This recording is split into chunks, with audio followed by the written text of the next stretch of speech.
নিত্যপণ্যের ঊর্ধ্বগতিতে দিশেহারা সাধারণ মানুষ। প্রতিদিনের এই বাজার যেন হয়ে উঠেছে এক অঘোষিত যুদ্ধক্ষেত্র। আয় বাড়েনি, কিন্তু ব্যয় বেড়েছে কয়েক গুণ। এমন বাস্তবতায় কিভাবে সংসার কাটছে নিম্ন আয়ের সকল সাধারণ মানুষের? দর্শক, কালের কণ্ঠে নিয়মিত বিশেষ আয়োজন জনতার কণ্ঠে আপনিও জানাতে পারেন আপনার স্বাধীন, মুক্ত ও নিরপেক্ষ মতামত। পার্বত্য জেলা বান্দরবান থেকে আপনাদের সকল সমস্যা তুলে ধরতে আপনাদের সাথে আছি আমি, রিমন পালিত। আগে অনেক ভালো চলছিলাম, অনেক ভালো আয় রোজগার করছিলাম। এখন মোটামুটি আমরা খুব অভাবে আছি, খুব অনটানে আছি। যখন আমরা আগে 1000 টাকা রুজি করলে 700 টাকা খরচা হইতো, 300 টাকা আমাদের বাইচা থাকতো। বর্তমানে 1000 টাকা রুজি করলে আমাদের 1500 টাকায় খরচা হয়ে যায়। এই সরকারে যদি আমাদের জিনিসপত্র যদি দাম কমে দেয় তাহলে আমরা চলতে পারবো। জিনিস দাম বাড়া আমরা চলতে পারছি না, মাথার কাম ফাই ফেলাই। সারাদিন খরচ করে 500 টাকা কামাই, ইনকাম আমাদের হচ্ছে না। এখন আমরা অসহায় হয়ে গেছি। এখন আমাদের সারাদিন ইনকাম হচ্ছে 200-500।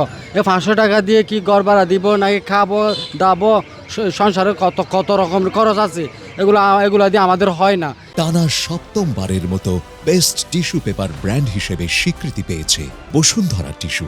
আমি মাসে যা বেতন পাই তা দিয়ে আজকে বাজার করতে আসলে দেখলাম যে এখানে সব দ্রব্যমূল্য ঊর্ধ্ব করলো।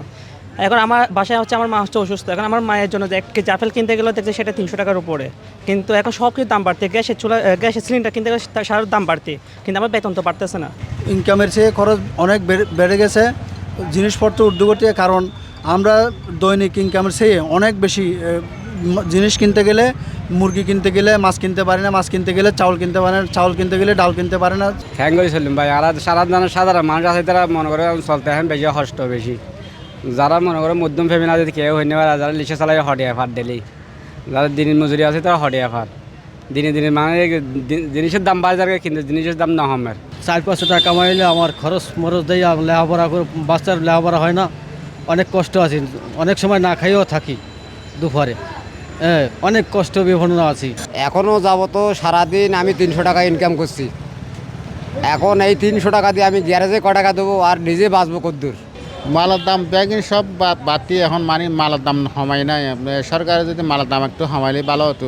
আমরা সাধারণ জনগণ যেভাবে জিনিসপত্রের মূল্য, আমাদের কাজ কামাই কম, আমাদের সংসারে কুলায় না, অনাটন অভাব, কোনো দিন না খেয়েও থাকতে হয়।